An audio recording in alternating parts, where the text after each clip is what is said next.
बिस्मिल्लाहिर्रहमानिर्रहीम। अस्सलाम वालेकुम। आज हम अपनी टाइम मशीन में बैठकर आखिरी मर्तबा तारीख़ के उस दौर में वापस जाएंगे कि जब इस दुनिया में एक हैरत अंगेज़ सल्तनत का राज हुआ करता था, हज़रत सुलेमान अलैहिस्सलाम की सल्तनत का। इस सीरीज़ की पिछली 3 किस्तों से हम 3000 साल पहले के यरूशलेम में हैं कि जहाँ इस दुनिया के अजीब तरीन वाक़यात में से कुछ वाक़यात पेश आए हैं।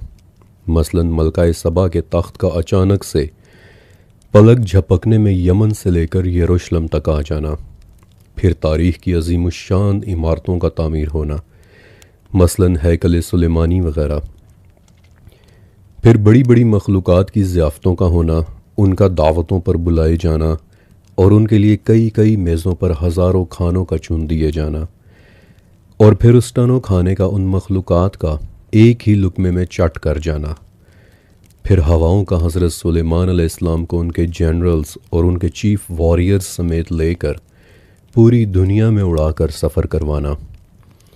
इंसानी तारीख़ में ना तो कभी कोई ऐसी सल्तनत एग्ज़िस्ट की है और ना ही दोबारा कभी किसी ऐसी सल्तनत ने एग्ज़िस्ट करना है। और ऐसा क्यों?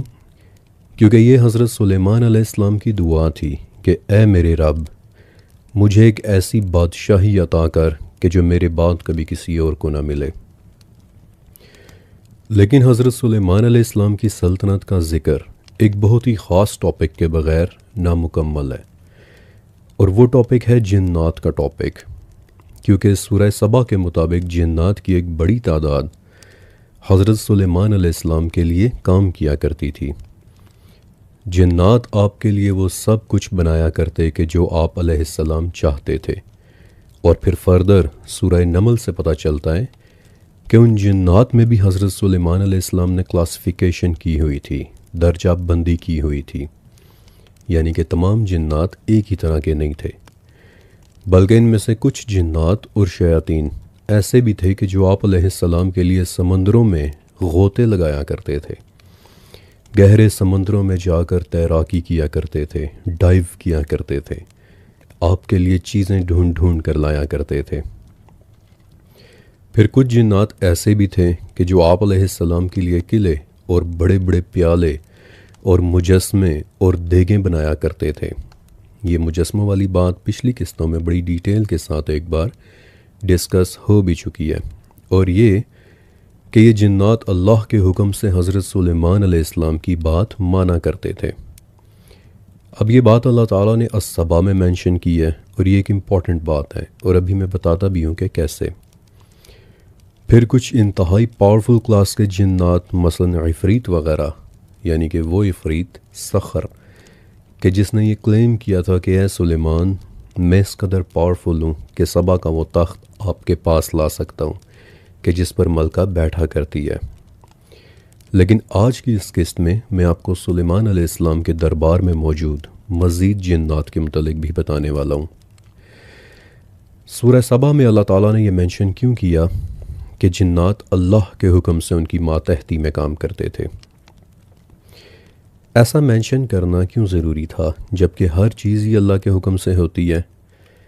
तो ऐसा इसलिए क्योंकि इंसान और जिन्नात ये दो अलग अलग दुनियाएं हैं, और जिन्नात तब तक इंसान का हुक्म नहीं मानते या उसकी मदद नहीं करते जब तक कि उन्हें अपना कोई फ़ायदा ना मिल रहा हो।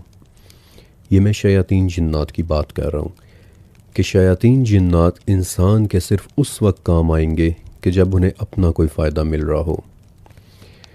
अब्दुर्रहमान जलालुद्दीन अस्सयूती 15वीं सदी के मिस्र में रहने वाले एक अजीम मुसलमान स्कॉलर गुज़रे हैं कि जिन्होंने अपनी ज़िंदगी में 500 से भी ज़्यादा किताबें लिखी थी, और इनका लक़ब था इब्नुल कुतब, यानी किताबों का बेटा। जलालुद्दीन अस्सयूती की पैदाइश से पहले का वाक़या है कि एक मरतबा उनकी वालदा ने अपने शोहर को तोहफ़ा देने के लिए कुछ किताबें इकट्ठी कीं, लेकिन इत्तेफाक से उन्हीं दिनों उन्हें जलालुद्दीन की पैदाइश के आसार भी नज़र आना शुरू हो गए, और इसीलिए जलालुद्दीन की पैदाइश के बाद उनके घर वाले प्यार से उन्हें कहा करते थे कि जलालुद्दीन, तुम किताबों के बच्चे हो। और ज़िंदगी में आगे चलकर जब इमाम सुयूती रहमतुल्लाह अलैह ने इल्म के मैदान में वाक़यातन हैरत अंगेज़ कारनामे सर अंजाम दिए, तो अपनी किताब हुस्नुल मुहादरा में इमाम सयूती लिखते हैं कि जब मैं हज के लिए गया तो आब ज़मज़म पीते हुए मैंने दुआ की कि ए मेरे रब, फ़िक़ा में मुझे इमाम बिलकीनी रहमतुल्लाह अलैह और हदीस में मुझे इमाम इब्न हजर अस्क़लानी रहमतुल्लाह अलैह जैसा इल्म अता फ़रमा दे। और शायद मेरे रब ने मेरी ये दुआ कबूल भी फ़रमा ली। 8 साल की उम्र में हिफ्ज़ कुरान का इल्म, 2 लाख से ज़्यादा हिफ्ज़ शुदा अहादीस का इल्म, और इमाम सयूती बताते हैं कि 2 लाख से ज़्यादा हदीसें उस वक्त मिल नहीं रही थी, वरना अल्लाह के फ़ज़ल से मैं 2 लाख से भी ज़्यादा अहादीस हिफ्ज़ कर लेता।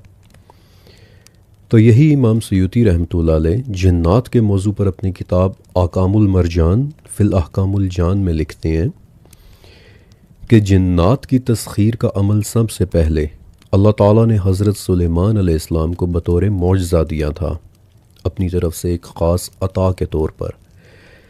लेकिन बाद में सुलेमान अलैहिस्सलाम के इस मौजज़े को कॉपी करते हुए कुछ आमिलीन ने कुफ्रिया कलमात और सहर से मदद लेते हुए जिन्नात की तस्खीर शुरू कर दी।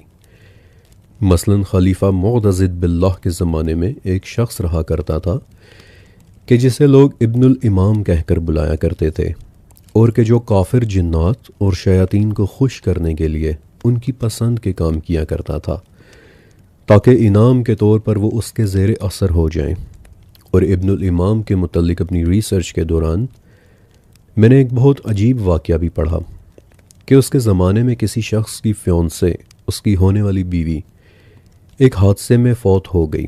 तो उस शख्स ने इब्नुल इमाम से कहा कि जो तुम चाहोगे मैं वो तुम्हें ला कर दूँगा, तुम बस किसी तरह से मुझे मेरी बीवी ला कर दे दो। और उसके दिए हुए एक बहुत बड़े ख़जाने का इवज़ इब्नुल इमाम ने एक बहुत ही भयानक अमल अदा किया कि उसने एक शैताना को अपने सहर से कैद करके एक तवील अरसे तक उस आदमी की मरी हुई फियांसे की शक्ल में उस आदमी के साथ रहने पर मजबूर किए रखा। अल्लाहु मुस्तआन। लेकिन सुलेमान अलैहिस्सलाम की मुसख्खर किए हुए जिन्नात, दे वर द रियल डील। अल्लाह ताला की स्पेशल अता के नतीजे में मिली हुई एक कुदरत कि जिन्नात बग़ैर किसी तरद्दुद के हज़रत सुलेमान अलैहिस्सलाम के आगे अपना सर झुका दिया करते थे। और वो जिन्नात देखने में कैसे थे? स्पेन का एक शहर है ओक्साना, जहाँ कुछ साल पहले एक पुरानी टूटी फूटी इमारत के नीचे दबा हुआ एक अरबिक मैन्यूस्क्रिप्ट मिला था कि जिसे आज से 800 साल पहले उंदलस में रहने वाले किसी मुसलमान स्कॉलर ने तहरीर किया था। किस स्कॉलर ने, ये हमें नहीं मालूम, क्योंकि उस शख्स ने किताब पर अपना नाम दर्ज नहीं किया, या फिर यूँ कह लें कि शायद जिस सफ़े पर उसका नाम लिखा हुआ था वो सफ़ा उस खंडर के नीचे सदियां गुजारने के बाद आज हमेशा हमेशा के लिए कहीं गुम हो चुका है। बहरहाल वो मैन्यूस्क्रिप्ट आज भी ओक्साना के अंदर मौजूद है और उसे एक नाम दिया गया है, the book of deadly names, यानी जहरीले नामों की किताब। और इस किताब के अंदर बहुत ही डिटेल्स के साथ लिखा हुआ है कि कैसे सुलेमान नामी एक बादशाह नबी के सामने 72 मुख्तलिफ जिन्नात को पेश किया गया, और कैसे उन जिन्नात ने फिर बादशाह को अपनी अपनी क़ुव्वतों और ताकतों के मुतल्लिक बताया। यानी आम अल्फाज में हज़रत सुलेमान अलैहिस्सलाम के सामने जिन्नात की क्लासिफिकेशन की गई। अब इन जिन्नात में से कुछ की डिस्क्रिप्शन बहुत ही दिलचस्प है, और मैं आपको उनके मुतल्लिक ज़रूर बताना चाहूँगा कि सुलेमान अलैहिस्सलाम के जिन्नात में से एक जिन का नाम था अल-मज़ाहिब, और उसका ये नाम इसलिए क्योंकि उसका पूरा जिस्म सुनहरे रंग के अजीब से चमकदार, किसी तरह के अजीब से गोल्डन ग्लिटर के साथ चमका करता था। फिर एक और जिन जिसका नाम था अल-अबियद, यानी सफ़ेद, और ये उन जिन्नात में से था कि जिसका पूरा जिस्म दिखाई दिया करता था, वरना अक्सर ऐसा होता था कि पूरे जिस्म के बजाय किसी सर्टन जिन का कोई ख़ास हिस्सा ही नज़र आए, मसलन सर या बाजू वगैरह। मसलन एक जिन अल-अहमर भी था कि जिसकी सिर्फ टांगें दिखाई दिया करती थीं, और वो भी ऐसी कि उन पर गहरे सुर्ख रंग के किसी किस्म के कोई धब्बे दिखाई दिया करते थे। हैंस द नेम अल-अहमर, यानी सुर्ख। बाय द वे, एक चीज़ which may sound funny to you कि जब 1938 में चार्ल्स एडम्स ने अपनी मशहूर सीरीज़ द एडम्स फैमिली लॉन्च की तो उसमें उन्होंने एक अजीब सा किरदार मुतारिफ़ करवाया था कि जिसे सीरीज़ में द थिंग का नाम दिया गया है। एक ऐसी चीज़ कि जिसका सिर्फ एक हाथ नज़र आता है। और चार्ल्स एडम्स ने एक मरतबा अपने इंटरव्यू में बताया कि इस हाथ की इंस्पिरेशन मुझे एक कदीम अरबिक टेक्स्ट से मिली कि जिसमें एक ऐसे जिन का जिक्र है कि जिसके सिर्फ हाथ दिखाई दिया करते थे। और इस कदीम टेक्स्ट से आइडिया लेते हुए फिर मैंने एडम्स फैमिली का ये किरदार डेवलप किया था। बहरहाल आगे बढ़ते हैं। सुलेमान अलैहिस्सलाम के दरबार में एक जिन ऐसा भी था कि जिसके आने का नहीं बल्कि उसके सिर्फ जाने का पता चलता था, क्योंकि उसकी सिर्फ पीठ दिखाई दिया करती थी, बॉरकन। और ये कि उस जिन की आवाज़ बहुत गरजदार थी कि जैसे बहुत से बादल एक साथ गरज रहे हों और उनके साथ साथ कोई शेर बैठा दौड़ रहा हो, खुर्रा रहा हो। Actually if you imagine it तो it feels like a really scary thought.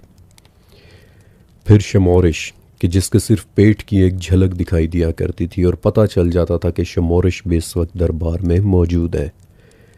और फिर मेहमान कि जिसके सिर्फ पाँव ही दिखाई दिया करते थे।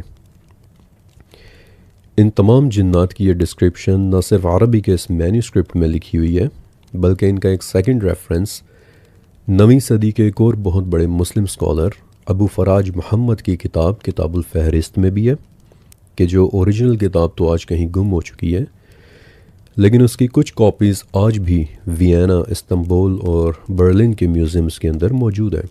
और बल्कि आज मैं आपको इस इंफॉर्मेशन का एक थर्ड रेफरेंस भी दे देता हूँ। 1089 में लिखी जाने वाली अबुल फजल अत-तबासी की किताब अश-शामिल फिल बहरुल कामिल, कि जिसमें मेमौन समेत उन 72 जिन्नात की डिस्क्रिप्शन बड़ी ही डिटेल के साथ मौजूद है।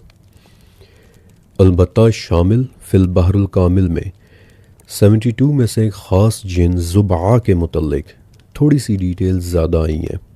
मसलन ये कि ज़ुबआ एक ऐसा जिन था कि जो मट्टी और रेत के तूफ़ान के साथ हवा में सफ़र किया करता था। फिर यही डिटेल्स हज़रत ईसा अलैहिस्सलाम के सिर्फ 100 साल बाद लिखी जाने वाली एक किताब द टेस्टिमेंट्स ऑफ सोलोमन में भी मिलती है कि सुलेमान अलैहिस्सलाम के ज़माने में एक जिन ऐसा था कि जो हवा में मौजूद रेत के ज़र्रों की तरह यहाँ वहाँ उड़ा करता था, हंसता था, कहकहे लगाता था, लोगों को परेशान किया करता था और उसे कैप्चर करने के लिए, उसे पकड़ने के लिए फिर हज़रत सुलेमान अलैहिस्सलाम ने एक मैन हंट मिशन भेजा ताकि वो लोग ज़ुबआ को पकड़कर हज़रत सुलेमान अलैहिस्सलाम के सामने लेकर आएं। और उन लोगों ने उसे कैसे कैप्चर किया? किसी ख़ास किस्म के चमड़े से बने एक मिशकीज़े का मुंह खोलकर हवा में इस तरह रख दिया कि ज़ुबआ उस मिशकीज़े के अंदर समो गया और कि जहाँ से वो बाहर नहीं निकल पा रहा था। और यूं वो लोग ज़ुबआ को कैप्चर करने में कामयाब हो गए। और फिर ज़ुबआ के साथ क्या हुआ? सुलेमान अलैहिस्सलाम ने ज़ुबआ को इस्तेमाल करते हुए हैकल की इमारत में एक ऐसा पत्थर लगवाया कि जो बाकी जिन्नात के लिए उठाने में बेहद मुश्किल साबित हो रहा था। अब ये बात बड़ी इंटरेस्टिंग है कि सुलेमान अलैहिस्सलाम ने हैकल के एक पत्थर को उठवाने के लिए स्पेशली एक जिन को कैप्चर करवाया। हालांकि देखा जाए तो उनके दरबार में तो सखर जैसे अफरीद भी मौजूद थे कि जिन्होंने मलका सबा का तख्त चश्मे ज़दन में लाने का क्लेम कर दिया था। तो फिर सखर के होते हुए सुलेमान अलैहिस्सलाम ने ज़ुबआ को ही ये टास्क क्यों दिया? तो इसका जवाब हवा में पोशीदा है। ये बात बहुत अहम है कि ज़ुबआ हवा में सफ़र किया करता था। इट अपीयर्स कि वो हवा का इस्तेमाल करना जानता था। और हवा के मुतल्लिक जामे तिर्मिज़ी में एक बड़ी ही ज़बरदस्त हदीस मौजूद है। अब वैसे तो इस हदीस को ज़ईफ़ अहादीस की कैटेगरी में रखा गया है, लेकिन एक बात याद रखिएगा कि ज़ईफ़ का मतलब गलत हदीस नहीं होता। ये एक बहुत बड़ी मिसकंसेप्शन है। लोग ज़ईफ़ का नाम सुनते ही ये समझ लेते हैं कि ये बात घड़ी हुई है, हालांकि घड़ी गई अहादीस के हवाले से बाकायदा अलहदा से एक कैटेगरी मौजूद है, मौदू अहादीस, यानी कि वो बातें कि जो अहादीस के नाम पर वज़ा की गई हों, मौदू हों। और मौदू अहादीस पर तो पूरी पूरी किताबें मौजूद हैं कि कौन कौन सी अहादीस मौदू हैं। मसलन मैं आपको चंद किताबों के नाम भी बता देता हूँ। अल-फ़वाइदुल मजमुआ फ़िल अहादीस अल मौदूआ या फिर अल आसारुल मरफूआ फ़िल अहादीस मौदूआ। मौदू बिल्कुल एक डिफरेंट कैटेगरी है, लेकिन ज़ईफ़ रिवायात बाय डेफिनेशन, और बाय डेफिनेशन आई मीन कि मुस्तनद किताबों की डेफिनेशन के मुताबिक, मसलन अल-मुअजमुल इस्लाहातुल हदीस के मुताबिक, ज़ईफ़ रिवायात की तारीफ़ ये है कि ये होती तो हदीस नबवी ही हैं, बस फ़र्क सिर्फ ये है कि इसकी सनद, इसकी चेन थोड़ी सी वीक होती है, दैट्स ऑल। मैं जानता हूँ कि इस वक्त मैं थोड़ी सी टेक्निकल बातें कर रहा हूँ, लेकिन ये जानना आपके लिए बेहद ज़रूरी है, क्योंकि अक्सर लोग ज़ईफ़ का नाम सुनते ही कह देते हैं कि ये तो ज़ईफ़ रवायात हैं। बहरहाल अपने टॉपिक पर वापस आते हैं। जामिया तिर्मिज़ी में हवा के मुतल्लिक मौजूद उस हदीस में आता है कि जब अल्लाह ताला ने ज़मीन की तख्लीक की तो उस वक्त वो हिल रही थी, थरथरा रही थी, वाइब्रेट कर रही थी, स्टेबल नहीं थी। चुनाचे अल्लाह रब्बुल इज़्ज़त ने ज़मीन पर पहाड़ रख दिए और उनसे कहा कि इसे थाम लो, और तब ज़मीन का हिलना रुक गया। पहाड़ों की ये कुदरत देखकर, उनकी ये सख्ती देखकर फ़रिश्तों को बहुत हैरत हुई और उन्होंने कहा कि या रब, आपकी इस तख्लीक में पहाड़ से ज़्यादा ताकतवर भी कोई शय है? तो अल्लाह ने फरमाया कि लोहा पहाड़ से ज़्यादा ताकतवर है। फ़रिश्तों ने फिर अर्ज़ की कि या रब, तो फिर लोहे से ज़्यादा ताकतवर भी कोई शय मौजूद है? अल्लाह ने फरमाया कि आग। फ़रिश्तों ने फिर पूछा कि या रब, तमाम तारीफ़ें तेरे लिए हैं, तो क्या आग से ज़्यादा ताकतवर भी कोई शय मौजूद है? अल्लाह ने फरमाया कि पानी। और तब फ़रिश्तों ने पूछा कि या रब, क्या पानी ही सबसे ज़्यादा ताकतवर तख्लीक है? तो अल्लाह ने फरमाया कि नहीं, बल्कि हवा पानी से ज़्यादा ताकतवर है। और फिर आखिरी मर्तबा खौफ इलाही से आजिज़ आकर फ़रिश्तों ने पूछा कि या रब, तो क्या फिर हवा से ज़्यादा ताकतवर भी कोई तख्लीक है? तो उस वक्त रब्बे ज़ुल जलाल वल इकराम ने फरमाया कि इब्ने आदम का वो सदका कि जो वो अपने दाएं हाथ से इस तरह देता है कि उसके बाएं हाथ को भी खबर नहीं होती। Amazing right. अब इमेजिन करें कि जो सदका हम खामोशी से देते हैं, अल्लाह के हुजूर उस सदक़े की क्या शान होती है। बहरहाल आपने देखा कि हवा अल्लाह ताला की किस कदर ताकतवर मखलूक है, और ज़ुबा का हवा पर यही ज़ोर वो शय थी कि सुलेमान अलैहिस्सलाम ने उसे कैप्चर करवाने का हुक्म जारी किया ताकि वो अपनी ताकत को इस्तेमाल करते हुए उनके हैकल की तामीर के लिए बड़े बड़े पत्थर उठा सके। और ईसा अलैहिस्सलाम के ज़माने की किताब द टेस्टामेंट्स ऑफ सोलोमन में ज़ुबा का एक वाक़या ये भी लिखा हुआ है कि वो बहर अहमर यानी रेड सी की गहराइयों से सुलेमान अलैहिस्सलाम के लिए तोहफ़े के तौर पर एक अजीब व गरीब सा, एक इंतहाई बड़ा पर्पल कलर का कोई सतून निकाल कर लाया था कि जिस पर जवाहरात और कीमती जेमस्टोन्स जड़े हुए थे। और वापसी पर वो अपने साथ एक और जिन को भी लेकर आया था कि जिसका टेस्टामेंट्स ऑफ सोलोमन में नाम एबरज़ेथ लिखा हुआ है। और उस जिन का दावा था कि उसने हज़रत मूसा अलैहिस्सलाम का दौर अपनी आंखों से देखा है, यानी कि उस वक्त उस जिन की उम्र एटलीस्ट 600 से 800 साल थी। ओके, अब एक बात कि जो अपने रिसर्च वर्क के दौरान मैंने महसूस की है वो ये है कि यूँ लगता है कि जैसे वज़न उठाने वाले जिन्नात की किसी ख़ास कैटेगरी से ताल्लुक़ रखते हैं, किसी ख़ास क्लास से ताल्लुक़ रखते हैं। क्योंकि नोटिस करें कि सुलेमान अलैहिस्सलाम ने भी हैकल के बड़े पत्थर उठवाने के लिए एक ख़ास जिन को कैप्चर करवाया था। और इसी तरह पत्थर उठाने वाले जिन्नात के हवाले से एक और बहुत ही ज़बरदस्त इंफॉर्मेशन आज के दौर के लेबनान में मिलती है। आपको पता है कि इंसान की तारीख़ में बनाए गए सबसे बड़े दरवाज़े ने कहाँ पर बनना था? लेबनान में। बाय द वे ये एक एडिशनल इंफॉर्मेशन है कि जो मैं आपको सिर्फ इसलिए दे रहा हूँ ताकि आपके इल्म में इजाफा हो। लेबनान किसी ज़माने में रोमन एम्पायर के पास हुआ करता था। 64 BC से फिर आगे 300 साल तक रोमन्स ने वहाँ पर हुकूमत की है, और इस दौरान उन्होंने वहाँ बहुत सारी इमारतें भी तामीर करवाई थी कि जिनके आज आपको वहाँ पर सिर्फ खंडरात ही मिलेंगे।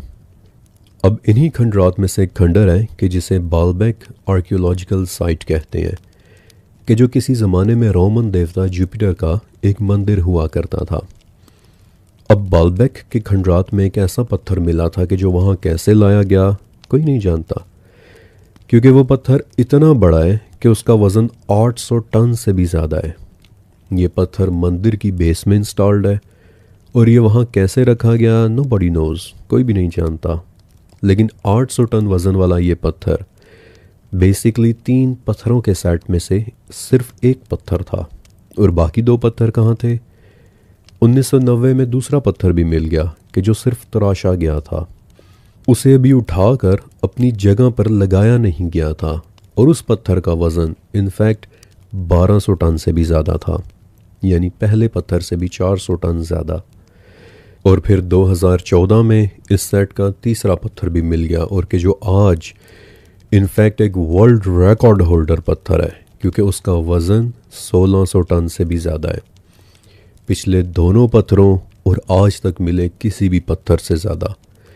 और कोई आर्कियोलॉजिस्ट ये नहीं जानता कि उन्होंने कैसे इतने बड़े बड़े पत्थरों को उठाकर खंडर की इमारत में नस्ब करवाना था।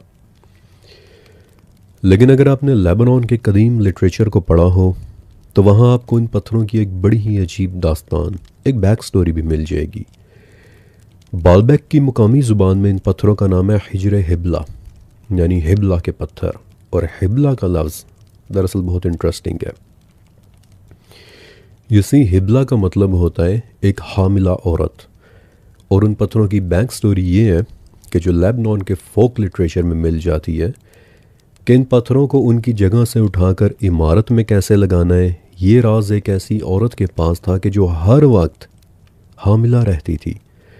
और उस औरत ने एक शर्त रखी थी कि वो तब तक इन पत्थरों को उठाने का राज नहीं बताएगी जब तक कि उसके बच्चे की पैदाइश नहीं हो जाती।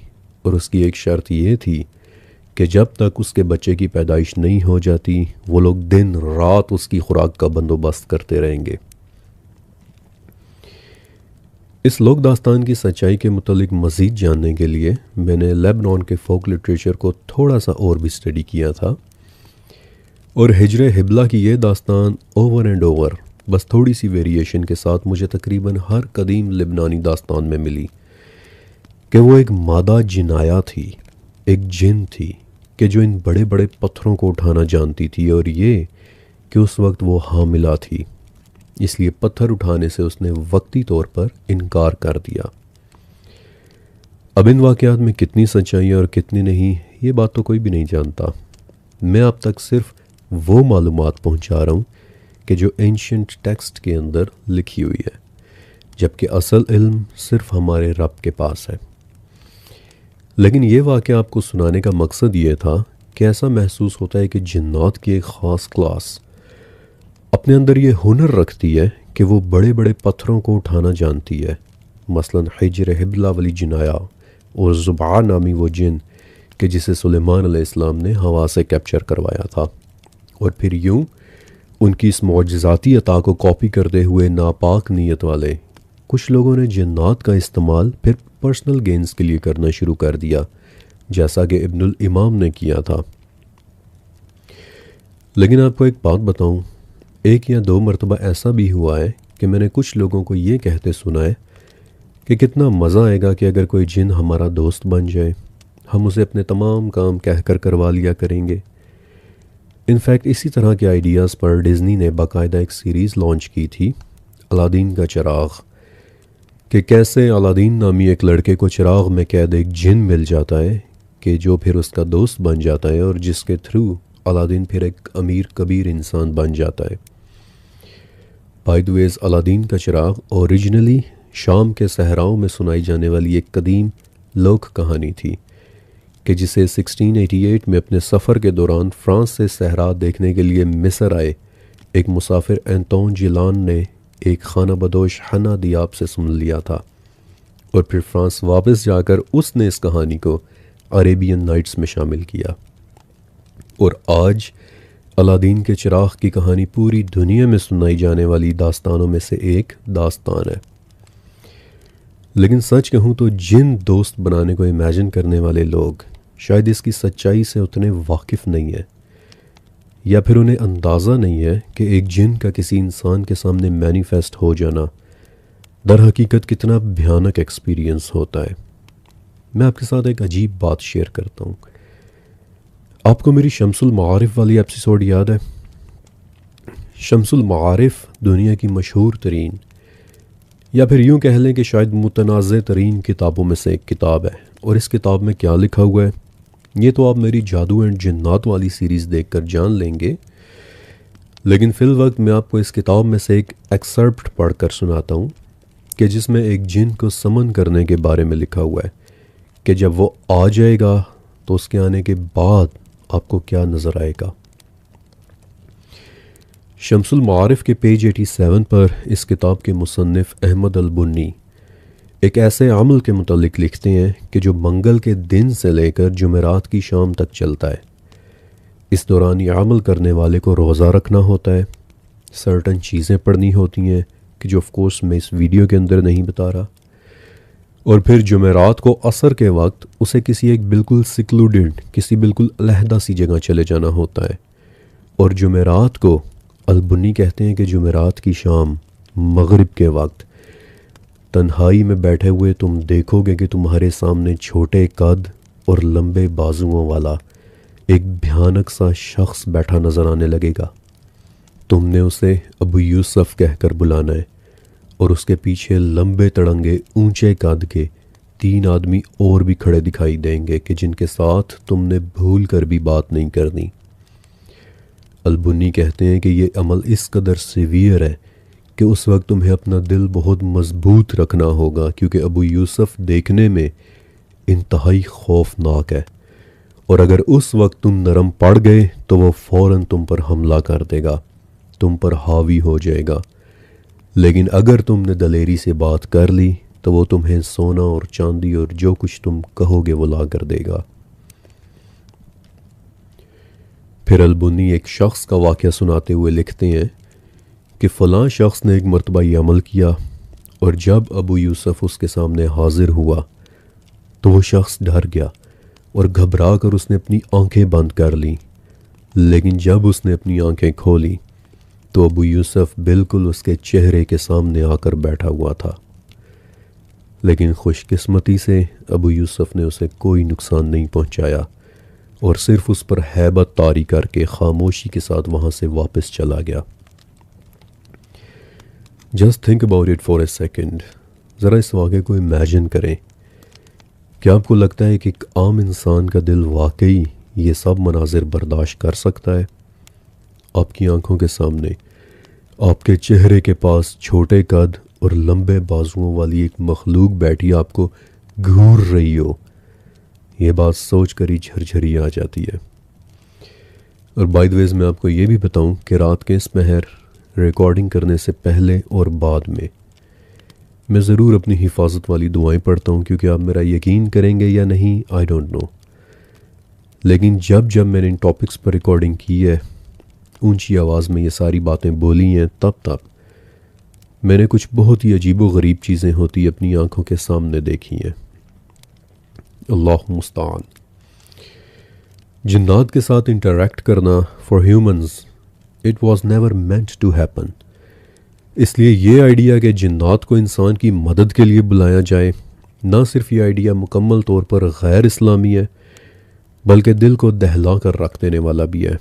और जिन्नात के टॉपिक पर अपनी डिस्कशन मुकम्मल करने के बाद अब हम आते हैं उस टॉपिक की तरफ कि जिसके बाद यरूशलेम में हमारा ये सफ़र मुकम्मल हो जाएगा, और वो टॉपिक है हज़रत सुलेमान अलैहिस्सलाम की वफ़ात का वाक़या। हज़रत सुलेमान अलैहिस्सलाम की वफ़ात की ख़बर सूरह सबा की आयत नंबर 14 में है कि जब हमने उन पर मौत का हुक्म भेज दिया तो उसकी ख़बर जिन्नात को किसी ने न दी सिवाय एक दीमक के कि जो उनके आसा को खा रही थी। बड़ी ही अहम आयत है, और हालांकि पूरी आयत में कहीं भी दीमक का नहीं बल्कि दाब्बतुल अर्द का जिक्र है कि उनके आसा को दाब्बतुल अर्द ने खा लिया था, ज़मीन के एक जानदार ने। लेकिन चूँकि तकरीबन तमाम तफासिर में यही मुराद ली गई है कि दीमक ने खाया था, इसलिए लेट्स स्टिक विद दीमक, क्योंकि हम कौन होते हैं इतने बड़े बड़े मुफस्सिरीन से इख्तलाफ करने वाले। नहीं, बल्कि हम सिर्फ इल्म के मुतलाशी हैं कि वो हमें कहीं से भी मिल जाए। ओके, 12वीं सदी के ईरान में एक मशहूर शाफ़ई स्कॉलर, मुफस्सिर और मुहद्दिस रहा करते थे अबू मोहम्मद बिन मसूद अल बग़वी, या फिर सिंपली इमाम बग़वी रहमतुल्लाह अलैह। अब इमाम बग़वी रहमतुल्लाह अलैह एक बहुत ही ज़बरदस्त वजह से मशहूर है कि नबी करीम सल्लल्लाहु अलैहि वसल्लम की अहादीस में से जो बातें मुश्किलातुल हदीस समझी जाती थीं, यानी कि वो बातें कि जिनमें इशारतन या फिर किनायतन कोई बात बताई गई हो, इमाम बग़वी उस बारे में ढूंढ ढूंढ कर सहाबा और ताबईन और तबा ताबईन के अक़वाल इकट्ठे किया करते थे ताकि हम उस मुश्किल टॉपिक को आसानी के साथ समझ लें। आई एम नॉट श्योर कि पाकिस्तान में इमाम बग़वी रहमतुल्लाह अलैह की किताबें उर्दू ज़ुबान में मौजूद हैं या नहीं, लेकिन अगर कभी मौका मिले तो आप उन्हें ज़रूर स्टडी कीजिएगा। इल्म का समुंदर थे। बहरहाल अपने इस एक्सटेंसिव रिसर्च वर्क के बाद इमाम बग़वी इस वाक़े को यूँ बयान करते हैं कि हर कुछ अरसे के वक्फे के बाद सुलेमान अलैहिस्सलाम बैतुल मक़दस में सिर्फ इबादत करने की खातिर गोशा नशीन हो जाया करते थे, और इबादत के दौरान वहाँ उस जगह पर आपके सामने अल्लाह की बनाई हुई चीज़ें वाज़ेह हुआ करती थीं। मसलन ये कि हर सुबह आप अलैहिस्सलाम के सामने एक दरख्त ज़ाहिर होता था कि फिर जिससे आप उसके ख़वास यानी कि उसकी प्रॉपर्टीज़ पूछा करते थे कि तुम्हें किस मकसद के लिए तख्लीक किया गया है, और फिर वो दरख्त या पौधा या बूटी आप अलैहिस्सलाम को बताती थी कि मैं फ़लाँ काम के लिए पैदा हुई हूँ, और अगर वो बूटी या पौधा या दरख्त खूबसूरती के लिए होता तो आप उसे काट लिया करते थे और फिर उसकी शाख को अपने एक बाग में लगा दिया करते थे। लेकिन अगर वो दरख्त दवाई वाला होता यानी कि मेडिसिनल पर्पसेस के लिए, तो आप अलैहिस्सलाम उसके ख़वास को नोट डाउन कर लिया करते थे। लेकिन एक दिन आपके सामने एक अजीब दरख्त नमूदार हुआ, और जब आपने उससे उसका नाम पूछा तो उसने कहा कि मेरा नाम खरनोब है। बाय द वे जिसे इंग्लिश में कैरब भी कहते हैं। और फिर जब आपने उससे ये पूछा कि खरनोब तुम्हें किस लिए पैदा किया गया है, तो उसने जवाब दिया कि इस घर को बर्बाद करने के लिए। सुलेमान अलैहिस्सलाम ने उस दरख्त की तरफ देखा और कहा कि ऐसा नहीं हो सकता कि मेरे जीते जी अल्लाह इस घर को तबाह कर दे, लेकिन अगर तुम्हारी ये बात सच है तो इसका मतलब ये हुआ कि मेरी मौत भी अब कुछ ज़्यादा दूर नहीं। और तब आप अलैहिस्सलाम ने अल्लाह से दुआ की कि ए अल्लाह, इस हैकल की तामीर तक मेरी मौत को जिन्नात से पोशीदा रखना। और इसके बाद फिर आप एक ऐसे कमरे में गोशा नशीन हुए कि जो तफासिर के मुताबिक या तो बिल्कुल शफ़ाफ था यानी कि ट्रांसपेरेंट ग्लास से बना हुआ था, या फिर उसमें ऐसी खिड़कियां थीं कि जिनसे बाहर और बाहर से उन खिड़कियों के अंदर भी दिखाई दिया करता था। और उस हुजरे में, उस कमरे में फिर आपकी इबादत के दौरान खड़े खड़े वफ़ात हो गई। और जब आपका आसा नीचे गिर गया तब जिन्नात को इल्म हुआ कि आपकी तो वफ़ात हो चुकी है। और बाद में जब उन्होंने सुलेमान अलैहिस्सलाम का आसा देखा तो उसकी जितनी क्वांटिटी को ज़मीन के उस जानदार या फिर दीमक ने खा लिया था, उसे देख कर जिन्नात ने अंदाज़ा लगाया कि ये तो तकरीबन 1 साल का अरसा गुज़र चुका है। और तब से तफासिर में आता है कि तब से जिन्नात ने खुश होकर ये ज़िम्मेदारी ले ली कि आज के बाद दीमक को पानी हम पिलाएंगे ताकि हम उसका शुक्रिया अदा कर सकें कि उसने इस कैद वाली मुशक्क़त से हमारी जान खुलासी करवा दी। और इब्ने अब्बास वाली तफसीर में आता है कि तब से दीमक को मट्टी और पानी जिन्नात ला कर दिया करते हैं। किस कदर हैरान कुन वाक़यात हैं हज़रत सुलेमान अलैहिस्सलाम की ज़िंदगी के, वी कैन ओनली इमेजिन।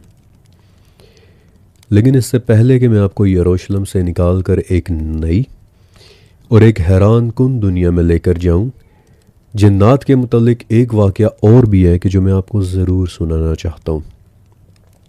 इस वाक़े को चंद दिन पहले मैंने एक पोस्ट के ज़रिए आपके साथ शेयर किया भी था, लेकिन मसला ये है कि पोस्ट को सिर्फ 3 या 4 हज़ार लोग ही देख पाते हैं, जबकि ये वाक़या इस कदर ख़ूबसूरत है कि इसे इनफैक्ट लाखों लोगों तक पहुंचना चाहिए था। ये वाक़या इमाम सुयूती रहमतुल्लाह अलैह ने अपनी किताब लुक़्क़तुल मरजान फ़िल अहकामुल जान में भी लिखा है। इस वाक़े को इमाम अकीली रहमतुल्लाह अलैह ने अपनी किताब अद-दुअफ़ा में भी लिखा है, और ये वाक़या अबू नईम असबहानी वाली किताब दलाइलुन नबुव्वा में भी लिखा हुआ है। और इस वाक़े को सुनाने वाले हैं हज़रत उमर इब्न ख़त्ताब रज़ी अल्लाह ताला अन्हु। उमर बिन ख़त्ताब बताते हैं कि एक मरतबा हम नबी करीम हज़रत मोहम्मद सल्लल्लाहु अलैहि वसल्लम के साथ तहामा के पहाड़ों में से एक पहाड़ पर बैठे हुए थे कि एक इंतहाई ज़ईफ़ बूढ़ा आदमी पहाड़ों पे से चलता हुआ नबी अलैहिस्सलाम के पास आया, आकर आपको सलाम किया और ख़ामोशी से एक बड़े से पत्थर के ऊपर बैठ गया। आपने उससे उसके मुतल्लिक पूछा तो उसने बताया कि मेरा नाम हामा है, मैं जिन्नात में से हूँ और मेरे और इब्लीस के दरमियान सिर्फ 2 नस्लें गुजरी हैं। नबी अलैहिस्सलाम ने पूछा कि तुम्हारी उम्र क्या है? उसने कहा कि ये तो मुझे याद नहीं, लेकिन इतना मुझे याद है कि जिस रात काबिल ने हाबिल का कत्ल किया था उस रात मैं चंद साल का एक बच्चा था, लेकिन बात को समझ लिया करता था, पहाड़ों पर खेला करता था और दूर पहाड़ों पर खड़े होकर इंसानों की आबादी को दिलचस्पी के साथ देखा करता था। मैंने नूह के उस दौर को भी देखा है कि जब वो अपनी कौम को तलकीन किया करते थे, और जब वो अपनी कौम का हाल देखकर रोते तो मैं भी उन्हें देखकर रोया करता था, और उन्हीं दिनों मेरा दिल भी अल्लाह की तरफ माइल हुआ था। मैंने मूसा अलैहिस्सलाम का वक्त भी देखा है, उन्होंने मुझे तौरात सिखाई थी और कहा था कि हामा अगर कभी तुम ईसा से मिलो तो उन्हें मेरा सलाम ज़रूर देना। ए मोहम्मद, फिर मैंने ईसा को भी देखा और उन्होंने मुझे कहा था कि हामा अगर कभी तुम मोहम्मद को मिले तो उन्हें मेरा सलाम ज़रूर देना। तो ए नबी, मैं आपको ईसा इब्न मरियम का सलाम देने के लिए आया हूँ। उमर बिन ख़त्ताब फरमाते हैं कि ये बात सुनकर नबी अलैहिस्सलाम की आंखों में भी आंसू आ गए और आपने फरमाया कि रहती दुनिया तक ईसा इब्न मरियम पर सलामती हो, और ए हामा उनकी इमानत पहुँचाने की वजह से तुझ पर भी सलामती हो। फिर हामा ने कहा कि ए मोहम्मद, आप मेरे साथ वही कीजिए कि जो मूसा ने किया था, यानी कि जैसे उन्होंने मुझे तौरात सिखाई वैसे ही आप मुझे कुरान सिखाएं। और हज़रत उमर रज़ी अल्लाह अन्हु बताते हैं कि फिर आप सल्लल्लाहु अलैहि वसल्लम ने हमारे सामने उसे 7 सूरतें सिखाईं। सूरह वाक़िया, अल-मुरसिलात, अन-नबा, अत-तक्वीर, मुअव्वज़तैन यानी सूरह फलक और सूरह नास, और आखिर में सूरह इखलास। और फिर उसे नसीहत की कि हामा कभी कभी मिलने के लिए आते रहा करना। लेकिन उमर बिन ख़त्ताब बताते हैं कि इस वाक़े के कुछ ही अरसे के बाद फिर नबी करीम अलैहिस्सलाम का विसाल हो गया और हमने हामा को दोबारा कभी नहीं देखा। हमें यह भी नहीं पता कि वो ज़िंदा भी है या नहीं, और यहाँ पहुँचकर ये वाक़या मुकम्मल होता है। हामा उन जिन्नात में से था कि जो इंतहाई तवील उम्र पाते हैं। हो सकता है कि हामा आज भी कहीं ज़िंदा हो, ये बात कोई भी नहीं जानता, लेकिन इस खूबसूरत वाक़े के साथ हमारी टाइम मशीन का यरूशलेम में सफ़र आज मुकम्मल होता है। और अब मैं आपको लेकर जाने वाला हूँ अपनी टाइम मशीन में बिठाकर एक ऐसी दुनिया में, एक ऐसे ज़माने में कि जिसमें उतने ही हैरानकुन वाक़यात पेश आए हैं कि जितने हज़रत सुलेमान अलैहिस्सलाम के ज़माने में पेश आई थी। और वो ज़माना कौन सा है, ये तो आपको मेरी टाइम मशीन इंशाल्लाह अगली ही किस्त में बताएगी। लेकिन अब आपने एक काम ज़रूर करना है, और वो ये कि हमारी टाइम मशीन के इस खूबसूरत सफ़र को जारी रखने के लिए एक मरतबा नीचे कमेंट सेक्शन में जाकर मेरा लिखा हुआ पिन्ड कमेंट, पहला कमेंट ज़रूर पढ़िएगा, क्योंकि उसमें आप सब के लिए मेरी तरफ से एक बहुत ज़रूरी पैगाम है। शुक्रिया और अल्लाह हाफ़िज़।